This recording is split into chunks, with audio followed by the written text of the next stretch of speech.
I'm so pumped to have you guys in this studio. Blackpink, what's up? Hi. All right, Coachella. I need to know all about Coachella. Talk about how the madness. What was it like? Oh, wow. It was bizarre.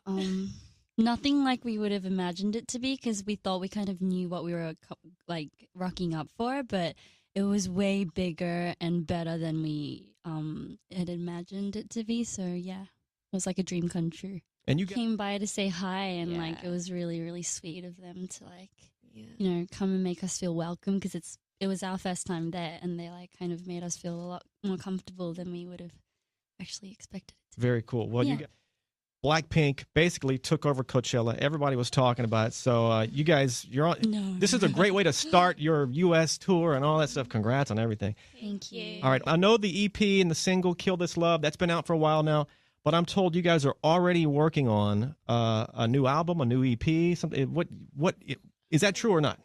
I mean, we're always working on new music, and so, but it's hard to put like something on it, like it's going to be like a next single or an album. We can't always put like a name towards that, but of course we've always got something at the back of our head. Track "Kill This Love" was one of the biggest YouTube debuts ever. I think within 24 hours, 56 million views. Wow. Right now we're at about 200 million, something like that.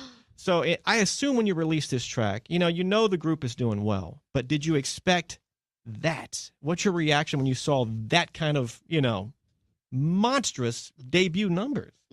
Nobody could expect anything like that, I don't think. So when we put out music, we don't really always go, okay, this has to be like the next big thing. This has to hit numbers. We don't like count them and wait for them to like rock up. It's like usually we really work hard on what we want to present as a group. And so once we put it out there, especially because music videos is a really big part of our, like the thing that we do.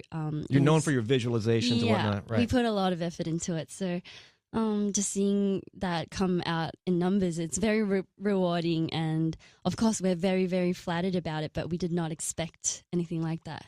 I don't think anybody could expect anything like that. So, yeah. And let's do this track, "Kill This Love." What can you tell me about "Kill This Love" that I need to know? Maybe I don't know. Say what you want to say. "Kill This Love," I think the title kind of speaks for itself. It's a very empowering song. But it's not. It's kind of sweet to hear that you guys. And hopefully you stay like that. I think you will. It hasn't gone to your head. That's a good thing. That's probably why they all love you. I don't think it ever will because it's like to be honest, at Coachella, I remember looking into the crowd and I couldn't believe it. I really could not. I remember I was performing and I had to act like I was not thinking this, but I couldn't see the end. I don't know if I should say this because I feel like I'm flattering myself, but literally, I was like, are those all heads? Like, I couldn't believe it. I couldn't see the end of it. And I was like, don't tell me they're all here facing this way. I was like, maybe they're facing the other way. So I could just see heads. But, turns out I did ask. I was like, don't tell me all those people were there to actually just see us. And they were like, they were. And I was just like, I could not believe it. Like the whole hour and a half, I was like, I kept looking back at that. So there was like this corner where you it kind of led to a corridor, like a different outing. So more people could stand there, but I couldn't believe it. So I kept on looking back at the right side. And it turns out they were all there to see us. What? So apparently she was practicing for some choreo at our dorm. In our wardrobe, we used to have a big room where we just put all of our clothes in, just use that room as a wardrobe. And so she was in front of the mirror just practicing her moves and stuff. And apparently amongst the clothes, she saw a white hand. Oh Jesus. And so she was so frightened, she ran out and she closed the door and everything, and that kind of passed. And apparently Lisa came back home from Thailand, and apparently she went and talked to someone that just what do you call them here? Sense? Has senses these things. Like a psychic? Yeah, okay. a psychic. Yeah. Gotcha. And apparently she told her that there's a ghost in the wardrobe. The first moment when you realize, oh my God, people are starting to recognize us. this is happening? I don't know if there was like a specific moment, but of course when we started, so this would be in South Korea, like where we live, when we would go out and about, we would have like photos taken of us, but we wouldn't be prepared for it.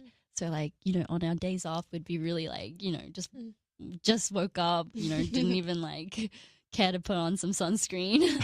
And we'd have like pictures taken of us, and that's when we realized, oh wow, like we don't know when somebody would like notice us. So ever since then, we've kind of been on our toes a little more. So even now, when you go to, say, the grocery store or go to a fast food place, you have to be prepared for everywhere, right? Just in case. Yeah. Just in case, for our sake. Because we don't want to, you know, turn our phones on and be like, oh my gosh, why did I? Surprise nobody with our... Thank you so much for having us. Absolutely. At the end of every interview that I do, fist bump to make it official. So give me a little fist bump. Oh, cool. I think I've seen this. Bam! And bam! And I'm reaching over here.